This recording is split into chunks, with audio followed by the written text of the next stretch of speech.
What up? What Hey, up? What welcome up? everybody to Four Corners Legacy Podcast. I'm your host, Miss My. Hey, what's up? I'm your host, Diesel Locomotive, Diesel. And I'm your host, Valley Uno. What's good, peeps? What's going on, family? Oh, Just same old shit.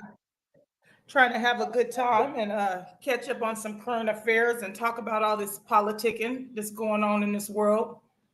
All this Even if you politicking. wanted to miss it, you can't miss it, right? Yeah. Yes, indeed. Say again? I was saying, how you doing, Deez? I'm good. I'm just, Yeah.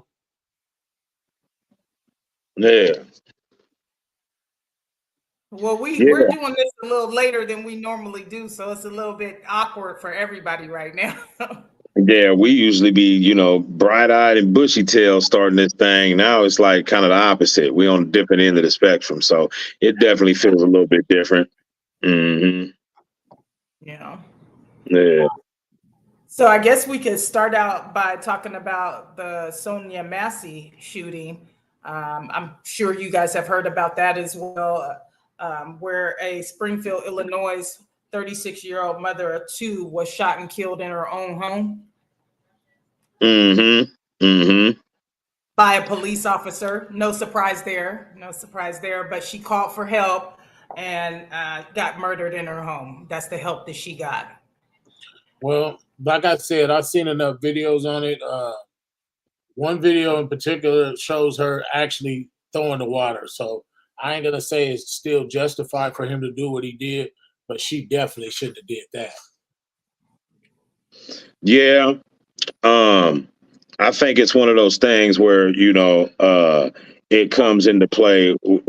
Are the police just hired enforcers, or are they there to be able to work through the different scenarios that they're going to face while they're on the job and dealing with people that may have a different level of mental stability is one of the things that they're going to face. And if the only way they're equipped to deal with those circumstances is to shoot somebody, then they don't need that motherfucking job. Period. Yeah, because well, and somebody in your tasing wouldn't have worked. But if she goes to throw the hot water and he tases her, at worst, she'll drop the pot. You get what I'm saying? Like, at the worst case scenario, that pot is getting dropped regardless if they tase her. There's no way she's going to stand through that and still throw the pot. You know what I'm saying? So at least that should have been done. And then if somebody's still coming at you, then of course you might have to do lethal. But to say that every problem has to be solved by killing somebody is crazy. You guys don't got. It's outrageous. It's outrageous. You know it doesn't make any sense. And what is the point of having a taser if you draw for your gun first? That's all I'm trying to figure out.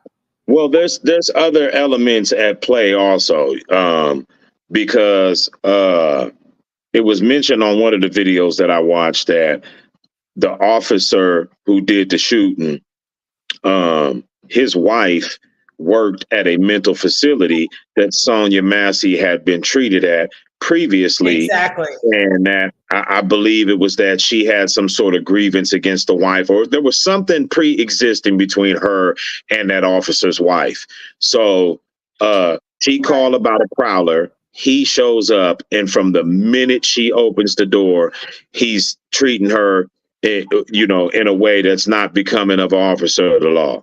He just, the way he was talking to her, all of that was just abrasive and inconsiderate off the top, when you take into the account that she called the police because she thought somebody was breaking into her home. Like, how you got an attitude with her? Right. Well, it's like you said, you have to have some level of de-escalation. Yeah, they were looking for some reason to either haul her in, or they were just looking for a reason.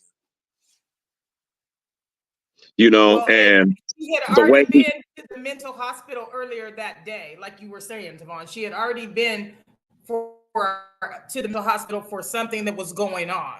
So that right there, they already knew that she was either had some mental illness or something. So to me, that's the person that you will kind of go in being a little more gentle with. Not saying let your guard down and let them be able to attack you, but you want to go in gentle because you already know that there's some form of mental illness involved in that situation.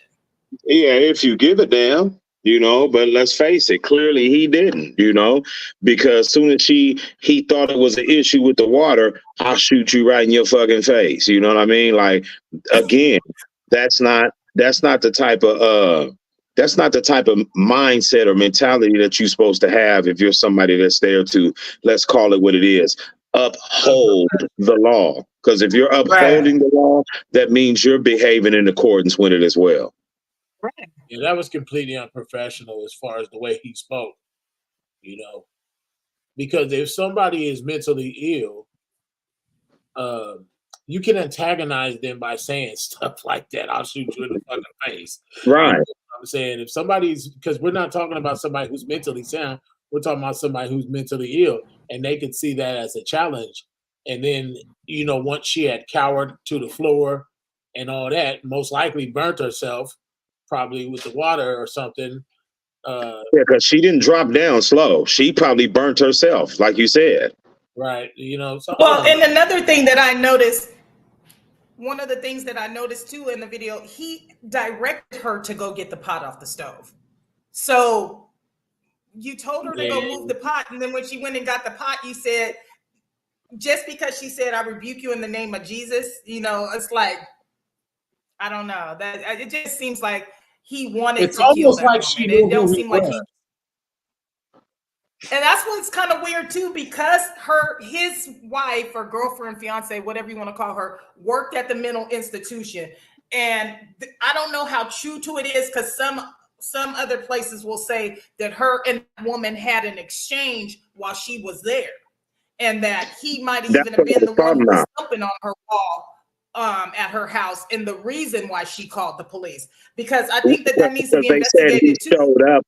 They said he showed up like really, really fast, and so fast that she didn't even have time to get clothes on to get decent in order to come to the door. And that's why when she opened the door, he was like, "What took you so long to come to the door?" Like, that's what I mean. Like, he had an attitude off the rip. Right. Yeah. Well, and another thing too is because she was on the phone with 911 when they first got in. I don't know if you've seen the clip of her looking for her ID, but she's on the phone, and she didn't want to get off the phone with 911 at that time, which again makes me think that Dees is right. Was there some other previous incident where she knew she might not be safe with him? Because she was still trying to stay on the phone, but they asked her to get off the phone, and then she gets off the phone only to be killed. Yeah, but it's weird that they were treating her as a suspect anyway. Yeah, well, I mean, it's not weird in this day and age, because we know to be true that calling the police might not be the best thing for you to do in a situation. Now, if you're getting robbed at gunpoint and you call the police, how do they, when they get there, as Black people, we don't know if they're going to start shooting us, because they don't know if we're the quote unquote assailant. So it's just not a safe thing to do, to reach out for help. And they're supposed to be there to protect and serve. So if you can't call the police, then who can you call? And at that point, now we see why people take the law into their own hands. Well, you're supposed to take the law into your own hands, because you're the first line of defense in any situation. If somebody's robbing you, and we didn't heard many 911 calls where somebody's calling and we hear them get shot on the 911 tape, or killed on the 911 tape, basically, because I mean, you have to be able to defend yourself on the spot in your home. You know what I'm saying? And that's why these gun laws and all this stuff they're trying to do, where they're making it to where only the criminals have guns, because they could change every law under the sun. You think the felon criminal motherfucker went to the counter and bought his gun? He damn sure didn't go to the counter and buy his gun. Not at all. So how does that affect? Well, and in this scenario, it's not people with registered guns. Well, and in this scenario, the police is the problem. Right. No, I get exactly what you're saying, but in this scenario, the police are actually the problem, and they have a gun. They got Right, but guns. white folks, it's a little different. They, they do a lot of times have registered firearms and they'll go do these mass shootings with them. You know what I'm saying? So they're looking at it, I guess, purely from that scope. But in our world, like the black world, most likely the nigga that shoots us doesn't shoot us with a registered firearm. Never. Right. And I know that might be extreme. That might not be accurate, but it's almost to the point where nigga can say never. That's Well, and never gonna be the pretty case, sure, you know. I'm pretty sure we can bet on that. But Yeah. either way, my prayers are with her family as they go through this, because that's something horrible to have to experience. Earlier that day, before she had went to the mental institution, her mom had called the police to come out. And I heard that call too, when she was saying, just don't hurt her, just don't hurt her, only for her to then go to the mental institution, leave the mental institution, come back to her home, and somebody's now bothering her home, and she calls and gets killed anyway. It's just a sad state of affairs. Nobody outside. It probably wasn't nobody outside, but that we already know that people that have mental problems see things, hear things. Their mind is convinced them that there's danger. Right. That's what paranoia is. It's called paranoia. Mm-hmm. Paranoia in the dictionary. That's true. That's what it really is about. You know what I'm saying? And I know about paranoia and all that shit. I didn't have PTSD. Probably still got the shit, but I know about that. I know about being paranoid, and it's for real. No, I do too, and I actually say I agree with you. And sometimes when you're in that state of mind, you do hear stuff. You do, and it's just your mind playing tricks on you. Either way, she shouldn't have been murdered in her home for calling for help. She should have been dealt with. She should have been dealt with in the fashion that she was dealt with, even prior to the gunfire. Everything that happened prior to that was hella unprofessional and inconsiderate, and just showed a lack of respect for her as a human being before we even get to the gunplay. Right. And then just that, just the form, the way he was talking to her. He's making a call to deny her medical attention. She probably would have succumbed to the injuries anyway. But him saying that's a headshot, it's no point. Like, people don't survive headshots or whatever. Right. Yeah, that was crazy in itself. He's an EMT. He's a cop. He's an EMT. He's a doctor. He's a first responder. He was all that. God, the judge, jury, executioner. He was everything at that moment. Mm-hmm. And I mean, it is what it is. She died. We can't change it. But one thing this does is scar the community. And it's not just black people, because some white people are able to see it exactly how we see it. You get what I'm saying? Right. So for real. It puts a further barrier in between the police and civilians. And it's not enough police to really win against civilians if it really boils down to it. You get what I'm saying? If the shit really hits the fan, the civilians can uproot the police anytime. Absolutely. I think I also wanted to point out. Go ahead, Valen. No, I was just going to say, I think the only thing that ever stands as an obstacle to that being a reality is the level of commitment that exists or doesn't exist amongst the people. The police is committed to push the line they're pushing. And when it comes to people, they may not be fully committed. But other than that, I agree with these 100% on that. It's certainly possible. Yeah. Well, and another thing I had wanted to mention, Deez, you already mentioned the fact that he failed to render aid. That to me was just ridiculous right there, or allow for anyone to render aid. Well, the way she was bleeding, obviously she was still alive. That's the point. The point is if we're seeing all this blood coming out of her, that means the heart is still pumping, because a dead body doesn't bleed. You get what I'm saying? It's not pumping. So the fact that all this blood is pumping out onto the kitchen floor, we know that at that moment she wasn't dead. Right.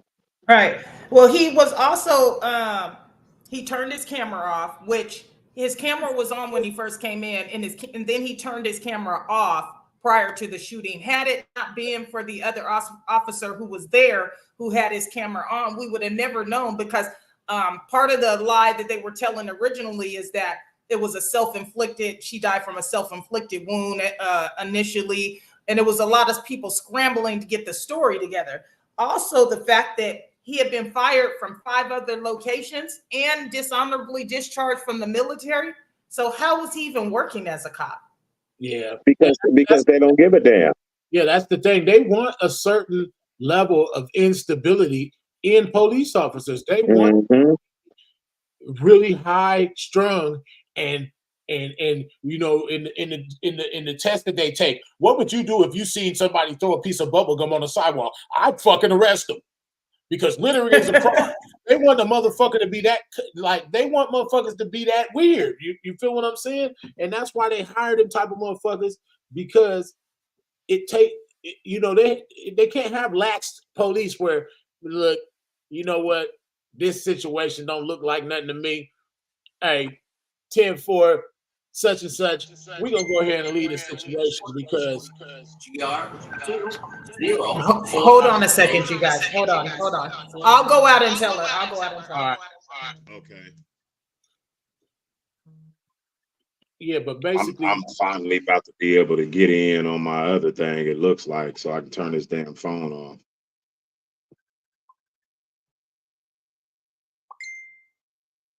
yes. Sorry for the interruptions, anybody who's watching. But basically, the cops are overly